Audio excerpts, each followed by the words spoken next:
favorite teacher? Rachel. Bakit mo siya nagustuhan? Bungoy. Anong magandang ugali niya? Bait. Bait. Mabait.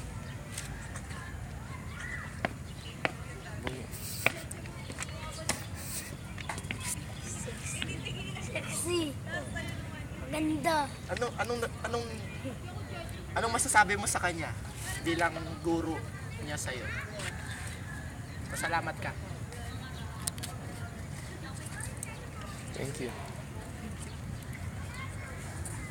Thank you sa Ha? magpasalamat ka lang. Salamat dahil ganun. Dahil... Oo, yun. Salamat sa naging estudyante mo.